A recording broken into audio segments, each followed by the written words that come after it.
আসসালামু আলাইকুম। চুয়াডাঙ্গা জেলা ভ্রমণের প্রথম পর্বে আপনাদেরকে স্বাগতম জানাই। যদিও ঈদের পর থেকে পুরোপুরিভাবে শুরু করব, তবে ভাবলাম ভিডিওটা নষ্ট না করে আপনাদের মধ্যে শেয়ার করে দিই। আমি এখন বর্তমানে দেহাটি বাজার থেকে ভিডিওটি শুরু করলাম, যা আন্দোলবাড়িয়া ইউনিয়নের অন্তর্গত। আন্দোলবাড়িয়া ইউনিয়ন বাংলাদেশের খুলনা বিভাগের চুয়াডাঙ্গা জেলার জীবননগর উপজেলার অন্তর্গত একটি ইউনিয়ন। এই ইউনিয়নটি ভৈরব নদীর তীরে অবস্থিত। 1962 সালে প্রথম স্থাপিত হয়। বর্তমান এর আয়তন 36.2 বর্গ কিলোমিটার, প্রায় 36.2 বর্গ কিলোমিটার জুড়ে অবস্থিত। হাটদা, পাকা, অনন্তপুর, বাঁশদিয়া, করচাডাঙ্গা, বিদ্যাধরপুর, ঘুঘরগাছি, নিধুকুণ্ড, শাহাপুর, কুলতলা, নিশ্চিন্তপুর, ডুমুরিয়া এবং আন্দোলবাড়িয়া এই 13টি গ্রাম নিয়ে ইউনিয়নটি অবস্থিত। জনমুখে শোনা যায় সুলতানি আমলে 1338 থেকে 1538 খ্রিস্টাব্দ, প্রায় 200 বছর। বেশ কিছু নিদর্শন আবিষ্কারের পর ধারণা করা হয় 600 বছর আগেই এই ইউনিয়নের বেশ কিছু প্রসিদ্ধ বাজার এবং স্থাপনা গড়ে ওঠে, যা এখনও এলাকার বিভিন্ন স্থানে কিছু পুরাতাত্ত্বিক স্থাপনা দেখা যায়। খাজা পারেশ সাহেবের মাজার ও ইবাদতখানা, করচাডাঙ্গার মন্দিরতলা, মিস্ত্রিপাড়া, ঈদগাহে প্রাচীন ইমারতগুলি এখনও উল্লেখযোগ্য।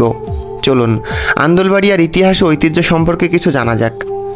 অষ্টদশ শতাব্দীর বেশ কিছু নীলকর আন্দোলবাড়িয়াতে আসে এবং কয়েকটি স্থানে নীলকুঠি স্থাপন করে। দেশের বিভিন্ন অঞ্চলের মতো এখানেও নীলকররা অবর্ণনীয় অত্যাচার শুরু করে এবং চাষিদের নীল চাষ করতে বাধ্য করে।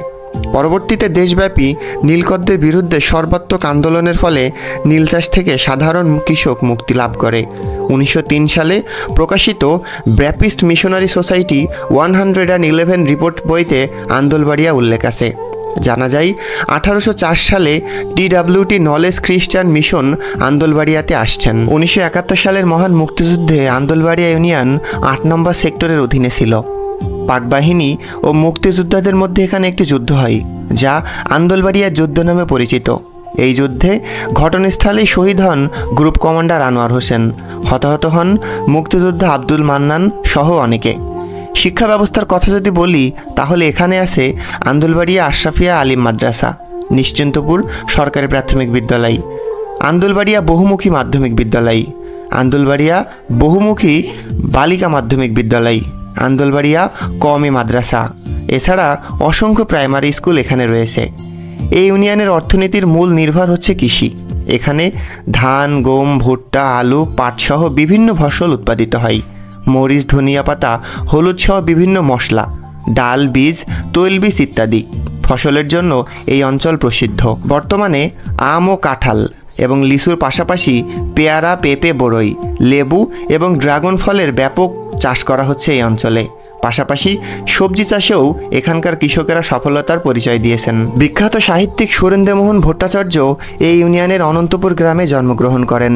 তিনি পুরোহিত দর্পণ প্রণেতা হিসেবে বিখ্যাত। তার প্রকাশিত বইয়ের সংখ্যা প্রায় অর্ধশতাধিক। আধুনিক বাংলা সাহিত্যের প্রথম দিকের ঔপন্যাসিক ছিলেন তিনি। চুয়াডাঙ্গা জেলার প্রথম পত্রিকা নবনলিনী মাসিক তিনি প্রকাশ করেন 1885 সালে। এছাড়া সমালোচক এবং নদিয়াবাসী নামক আরও 2টি সাহিত্য পত্রিকা তার মাধ্যমে প্রকাশিত হয়।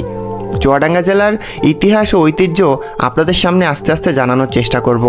আপনার একটা শেয়ার আমার কাজের গতি আরও বাড়িয়ে দিবে, সেজন্য একটু কষ্ট করে ভিডিওটা অবশ্যই শেয়ার করে দিবেন।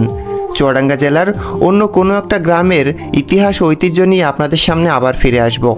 আপনারা সবাই ভালো থাকবেন, সুস্থ থাকবেন। আল্লাহ হাফেজ।